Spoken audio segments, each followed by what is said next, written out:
ஓம் நமோ பகவதே வாசுதேவாயே.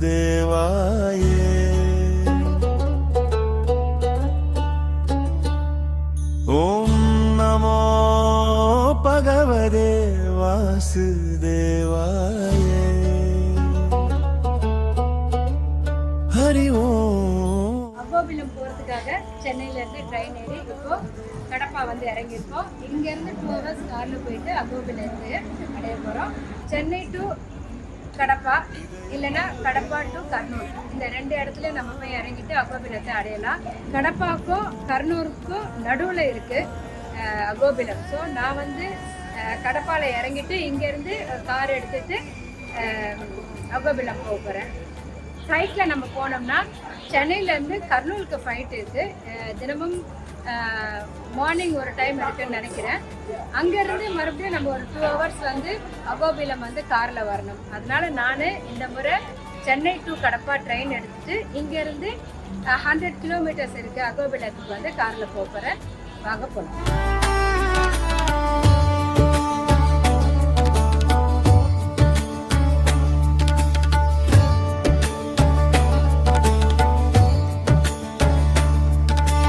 சென்னையிலேருந்து அகோபிலம் டூருக்கு கிளம்பியிருக்கோம். தடா வரையும் ட்ரெயினில் வந்துட்டு இப்போ ட்ரெயினில் இருந்து அகோபிலம் ஆண்டவே போயிட்டு இருக்கோம். போகிற வழியில் இந்த சூரியகாந்தி தோட்டத்தை பார்த்து சூரியன் அங்கே உதிச்சிருக்காரு. அதை நோக்கி சூரியகாந்தி பூ வந்து வளர்ந்துருக்கு. எவ்வளோ அழகாக இருக்குது பாருங்கள், எவ்வளோ பெருசாக இருக்குது பாருங்கள். ரொம்ப இயற்கையான ஊருங்க. எங்கே பார்த்தாலும் சோளம் விளைஞ்சிருக்கு. ரொம்ப அருமையாக இருக்குது. நான் ரொம்ப என்ஜாய் பண்ணுறேன். இது வந்து ஒரு ஆன்மீக பயணமாக மட்டும் இருக்காதுன்னு நினைக்கிறேன். அதோட ட்ரெக்கிங் போகிறவங்களுக்கும் இந்த மாதிரியான லாங் ஜேர்னி போயிட்டு ஒரு சின்ன மலை ஏறணும் அப்படின்னு நினைக்கிறவங்களுக்கும் இது வந்து ரொம்ப சிறப்பாக இருக்கும்னு நினைக்கிறேன். வாங்க பயணத்தை தொடரலாம்.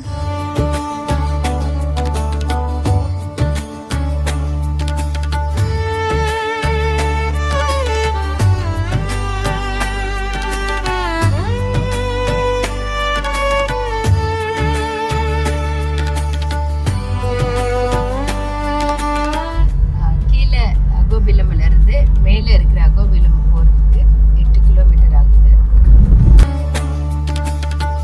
கீழே இருந்து மேலே மலை ஏறுறதுக்கு இங்கே வந்து 70 ரூபா டோக்கன் வாங்குறாங்க. காருக்கு வந்து 70 ரூபா வாங்குறாங்க.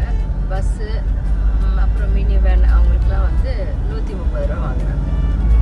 ஆலகட்டாலேருந்து அகோபிலக்கு கோவிலுக்கு வந்து பஸ் இருக்குது, கவர்மெண்ட் பஸ்ஸு 1 ஹவருக்கு ஒரு வாட்டி. கீழேருந்து மேலே அகோபிலம் போகிறதுக்கு அந்த கவர்மெண்ட் பஸ் இருக்குது. அது காலையில் 2 முறையும் மாலை 2 முறையும் வரும்னு சொல்லியிருக்காங்க. அது வந்து ஃப்ரீ பஸ்ஸு.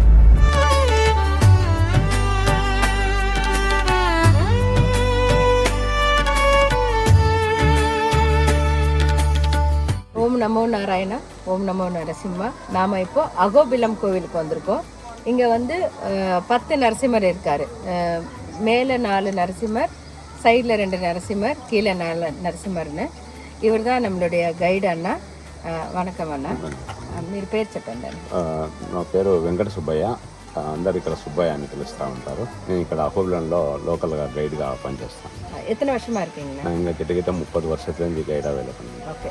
அண்ணாக்கு வந்து தமிழ் தெரியும், தெலுங்கு தெரியும், ஹிந்தி தெரியும், இங்கிலீஷ் தெரியும், இல்லை லாங்குவேஜும் தெரியும். ஆனால் அது என்னதுண்ணா? இந்த அகோபில க்ஷேத்திரத்துக்கு க்ஷேத்திர பாலகர் வந்து கால பைரவர்னு சொல்லுவாங்க. இந்த மண்டபத்துக்கு பைரவ மண்டபம்னு கூப்பிடுவாங்க. பைரவர் மண்டபம். அதுக்குள்ளே போக முடியுமா நம்ம? இங்கே வழியில் போகிறதுக்கு அங்கே லாக் பண்ணியிருக்காங்க. இல்லை டைமிங் இருக்கா? டைமிங் அந்த மாதிரி இப்போ க்ளோஸ் பண்ணியிருக்காங்க. அந்த கோயில்கார்கிட்ட அந்த மேனேஜ்மெண்ட் கிட்ட சாவி இருக்கும். அவள்னு கேட்டால் சாவி வாங்கிட்டு உள்ளே போய் பார்க்கலாம். இதுதான் பைரவர் மண்டபம். பார்த்துக்கோங்க.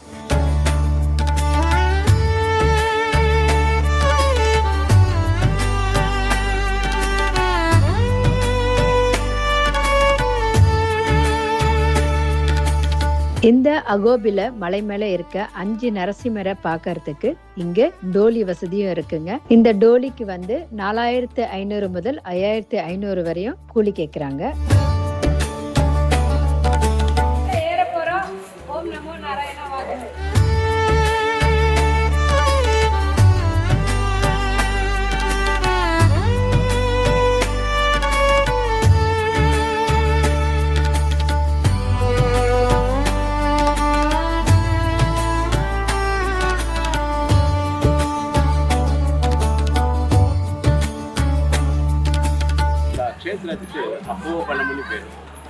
அகோபிலம்னு பேர். இந்த இடத்துக்கு மட்டும் அகோபிலம்னு பேர். அகோபலம்னா நிறைய பலம். அவ்வளோ பலத்தோட இரண்யகசிபு பெருமாள் வதம் பண்ணியிருக்காரு. எவ்வளோ பலம்னா தேவர்களுக்கு எல்லாருக்கும் எவ்வளோ பலம் உண்டோ நரசிம்ம பெருமாள் பொறுத்தவரைக்கும் அவ்வளோ பலம் உண்டு. எதுக்குன்னா இரண்யகசிபு வதம் பண்ணுறதுக்காக தேவர்கள் எல்லாரையும் அவங்களோட பலத்தில் பாதி பலம் கொடுத்திருப்பாருன்னு ஐதீகம். அதனால தான் இந்த பெருமாள் அகோபலேஷன்னு கூப்பிடுவாங்க. இந்த இடத்துக்கு மட்டும் அகோபிலம்னு பேர். அகோபிலம்னா அகோன்னா ஆச்சரியம், பிலம்னா குகை. பெருமாள் வந்து ஒரு ஆச்சரியகரமான குகத்துக்குள்ள பிரகலாதனுக்காக சாந்தமாய் தரிசனம் கொடுத்திருக்காரு. எப்படின்னா இரண்யகசிபு சம்ஹாரம் பண்ணதுக்கப்புறம் பெருமாள் வந்து பயங்கரமான உக்கிரத்தோடு இருக்கார். அந்த உக்கிரம் தனியத்துக்காக 3 கோடி தேவர்கள் வந்து பெருமாளை ஸ்துதி பண்ணுவாங்க. அகோ வீரியம் அகோ சௌரியம் அகோபாகு பராக்கிரமக நாரசிங்கம் பரந்தைவம் அகோபலம் அகோபிலம்ன்ட்டு தேவர்களே இந்த இடத்துக்கு அந்த பேர் வச்சிருக்காரு. தமிழ்காரெல்லாம் சிங்கவேல் குண்டம்னு சொல்லுவாங்க. இந்த அகோபல கஷேத்திரத்துக்கு ரொம்ப கனமான சரித்திரம் இருக்கு. எல்லா யுகத்துலையும் அந்த அவதார புருஷனெல்லாம் வந்து பெருமாள் பூஜை பண்ணியிருக்காரு. ருத்த யுகத்தில் பரமேஸ்வரனே வந்து நரசிம்மரோட கோபம் தனியத்துக்காக மந்திர ராஜபல ஸ்தோத்திரம் உக்ரம் வீரம் மகாவிஷ்ணும் ஜலந்தம் சர்வதோமுகம் ரிஷிம்மம் பீஷணம் பத்ரம் மிருத்யும் நமாமே என்று பரமேஸ்வரனை வந்து பூஜை பண்ணியிருக்காரு. அதுக்கப்புறம் இந்த குகைக்குள்ள பெருமாள் சாந்தமாய் பிரகலாதனுக்காக தரிசனம் கொடுத்திருக்காரு. அதுக்கப்புறம் கருடனுக்கும் தரிசனம் கொடுத்திருக்காரு நைதிகம். இதே இடத்துல கருடனுக்கும் தரிசனம் கொடுத்திருக்காரு. திரேதாயுகத்தில் ராமர் வந்து சீதான்வேஷன் 9 அகோபிலம் வந்து பஞ்சாமிர்த ஸ்தோத்திரத்தோட பூஜை பண்ணியிருக்காரு நைதிகம். அகோபிலம் நாரசிங்கம் கத்வா ராம பிரதாபவான் நமஸ்கிருத்வா ஸ்ரீநிசிம்மம் அஸ்தௌ ஸ்ரீ கமலாபதிம் கோவிந்த கேசவ ஜனார்தன வாசுதேவ விஸ்வேஷ விஸ்வ மதுசூதன விஸ்வரூபா கோவிந்தா அச்சுதான் ரிஷ்மா நமோ நமஸ்து என்று ராமரே வந்து இங்கே சுயமாக பூஜை பண்ணி இங்கேருந்தா சீதான்வேஷன் ஆரம்பித்தார். அதுக்கப்புறம் ராவணனை சம்ஹாரம் பண்ணி சீதாதேவின்னு கொண்டு வந்து பட்டாபிஷேகம் ஆனதுக்கு அப்புறம் சீதாதேவி கூட வந்து இன்னொரு வாட்டி நரசிம்மன் பூஜை பண்ணியிருக்காரு நைதிகம். அதாவது ராமர் வனவாசம் முடிஞ்சு பட்டாபிஷேகம் பண்ணதுக்கு அப்புறமா மறுபடியும் முதல்ல வந்து வனவாசம் போகும்போது போனதா இந்த அகோபிலத்துக்கு வந்து தரிசனம் பண்ணதா ஒரு ஐதீகம் இருக்கு. அதே மாதிரி ராமர் திரும்பி வந்து பட்டாபிஷேகம் முடிஞ்சதுக்கு அப்புறமா சீத்தையோட மறுபடியும் இந்த அகோபில கோவிலுக்கு வந்திருக்காரு. கிருஷ்ணரோட அகோபிலம் வந்து நரசிம்ம பெருமாள் சேவிச்சாருங்க. அதுக்கப்புறம் பாண்டவ அக்ஞாதவாசம் இங்கேருந்தா போயிருக்காருன்னு சொல்லுவாங்க. பாண்டவ காலத்திலயும் இந்த கோவில் இருக்கு. மகாபாரதத்திலயும் இந்த அகோபிலத்தை பத்தி குறிப்பிட்டிருக்காங்க. அதே மாதிரி ராமாயணத்திலயும் இந்த அகோபிலத்தை பத்தி குறிப்பிட்டிருக்காங்க. இந்த கலியுகத்துல கலியுக தெய்வம் ஸ்ரீ வெங்கடேஸ்வர சுவாமி. இந்த அகோபிலம் வந்து சொல்லுவாங்க ஸ்ரீ வெங்கடேஷானா விவாக கலே சம்பூஜிதம் சர்வ விதோபச்சாரம். அவரோட கல்யாணத்துக்கு முன்ன பிரசாதம் எல்லாம் முதல்ல இந்த பெருமாள் தான் நிவேதனம் பண்ணி பத்மாவதி தாயார் கூட வந்து திரும்பி போகும்போது கீழே அகோபிலத்தில் லட்சுமி நரசிம்மன் அவர் கையால் பிரதிஷ்டை பண்ணி இங்கேயே கொஞ்சம் நாள் இருந்து பூஜை பண்ணி போயிருக்காருன்னு இருக்கு. இப்போயும் இங்கே பிரம்மோற்சவத்தில் இங்கே பங்குனி மாதத்தில் பிரம்மோற்சவம் நடக்கும். இந்த பிரம்மோற்சவத்தில் கல்யாணோற்சவத்துக்கு திருப்பதிலேருந்து பெருமாளுக்கு தாயாருக்கு மரியாதை கொண்டு வந்துடுவாங்க. பட்டு வஸ்திரம் எல்லாம் கொண்டு வந்துருவாங்க. அது வந்து வெங்கடேஸ்வர சுவாமி காலத்துலேருந்து பிரம்மோற்சவம். அகோபிலத்துல பிரம்ம உற்சவம் நடக்கும்போது திருப்பதியில இருந்து தான் பட்டு வஸ்திரம்லாம் இந்த சுவாமிக்கு கொண்டு வந்து கொடுப்பாங்க இல்லையா?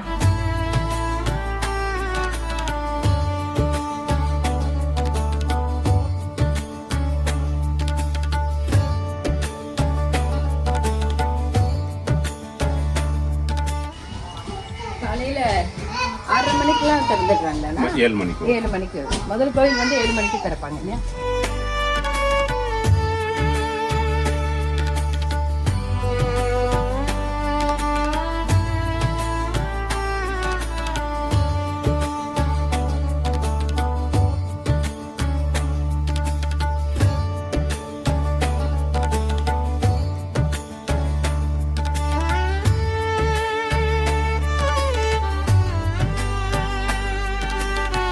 அகோபிலத்தோட முதல் கோவிலுக்கு வந்தப்போ இங்கே வந்து 10 நரசிம்மர் இருக்காரு. அது வந்து முதல் கோவிலுக்கு வந்திருக்கோம். இந்த பெருநாள் வந்து பேர் என்ன? அகோபில நரசிம்மர், உக்ர நரசிம்மர். அகோபில நரசிம்மர், உக்ர நரசிம்மர் 2 பேர்ல இருக்காரு. இவர் வந்து முதல்ல பார்க்குற நரசிம்மர். இதுக்கப்புறம் இந்த மலை மேல இன்னும் 3 நரசிம்மர் இருக்கு. நம்ம ஒரே பார்ப்போம். இதுதான் கிழக்கு வாசல் என்று பார்த்தோம்.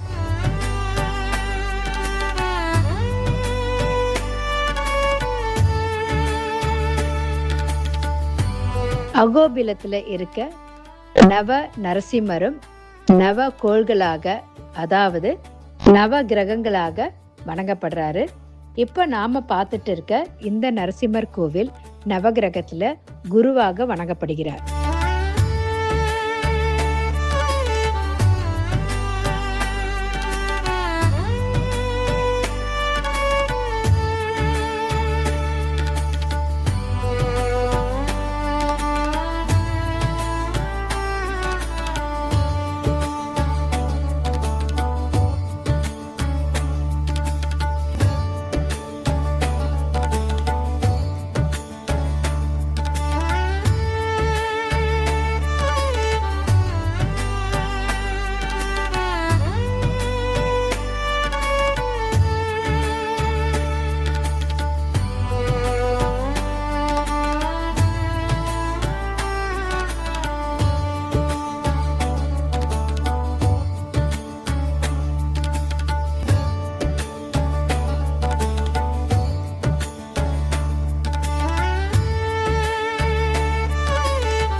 அகோபிலம் ஃபர்ஸ்ட் நரசிம்மர், இங்கே நரசிம்மர் பக்கத்திலே தாயாரும் இருக்காரு. 2 பேரும் நல்லா தரிசனம் பண்ணோம். இப்போ வந்து அடுத்த நரசிம்மரை பார்க்க போகலாம். இதுதான் முதல் நரசிம்மர், மலைக்கு மேலே இருக்காரு.